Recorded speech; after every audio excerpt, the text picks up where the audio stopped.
And this is going to be a really very hard one for you to swallow.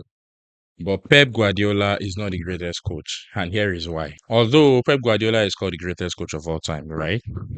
But what if I told you that his success is built more on money than management? Today, I am exposing why Pep Guardiola might be the most overrated elite coach in modern football. And that is the fact. The handwriting is everywhere. Let us look at these tweets together from the Ando football era. He says if Arsenal win the Premier League this season, it will be the greatest title win ever. Their main title rivals who spent £300 million in the summer and another £200 million in January have now gone and spent close to £200 million again mid-season on two of the best players in the league. Arsenal are essentially competing against financial sheet and a sport washing organization. You see, before Pep fans get emotional, let me be clear. I am not saying Pep is a bad coach. He is elite, of course, but being elite and being the greatest coach of all time are two different things entirely. Real greatness is about building team, developing players, adapting with limited resources, not constantly fixing problems with unlimited spending. Let's be honest, Pep has never taken a difficult project. At Barcelona, he inherited Messi, Xavi, Iniesta, one of the greatest squad in football history. At Bayern Munich, of course, we know he managed the most dominant club in Germany. At Manchester City, he arrived at the richest project in English football. He has never coached a mid-table rebuild, a struggling squad. Neither has he coached a club forced to sell stars. Compare that to club rebuilding Liverpool.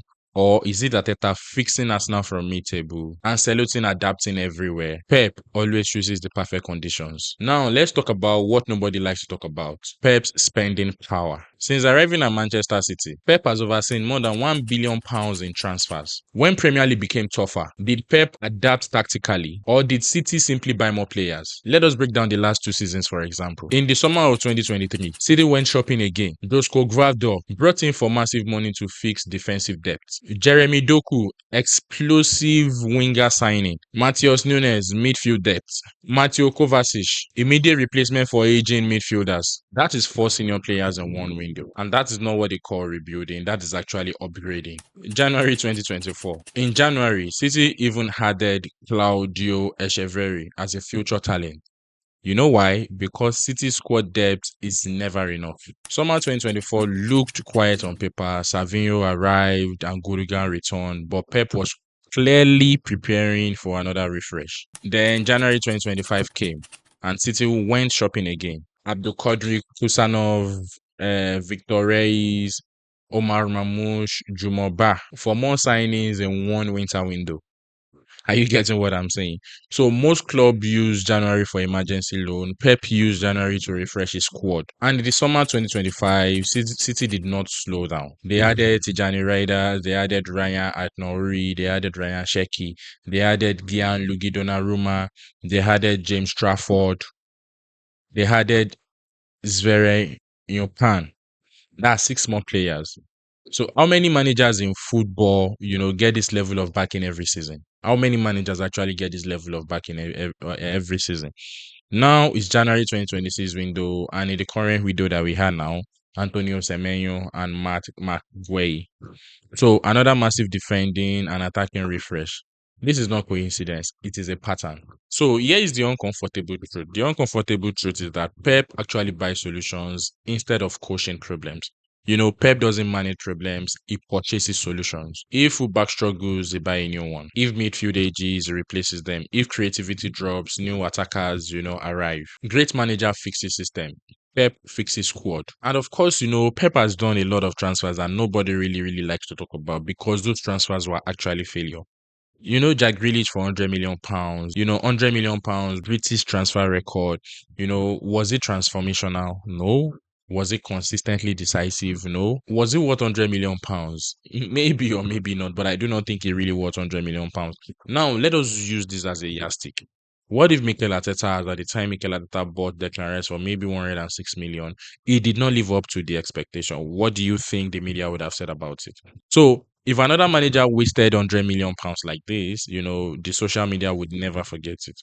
They will call it to all sort of names, especially if it was to be Arsenal or Mikel Arteta. Another player we have to look at is Calvin Phillips, who arrived as an England starter, hardly played, lost confidence, gone.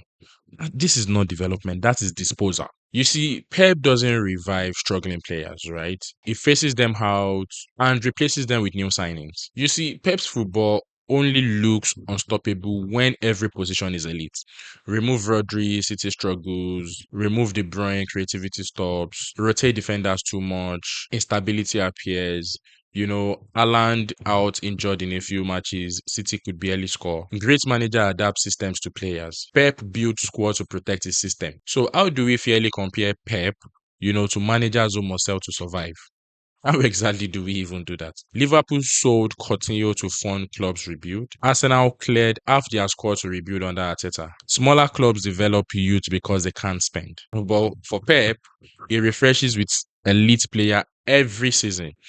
So if you have to look at what greatness really look like, true greatness for me is not just about winning trophies. And that is why I love, and even a lot of people are beginning to see the true project Mikel Arteta is doing over there at Arsenal. Because true greatness for me is winning without unlimited budget, improving average players, surviving bad seasons, building long-term culture.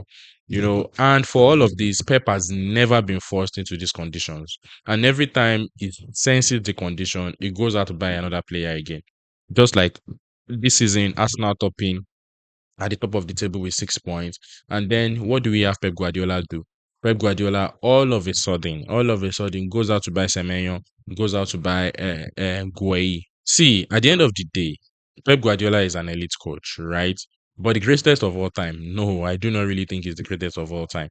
Because greatness is measured by difficulty.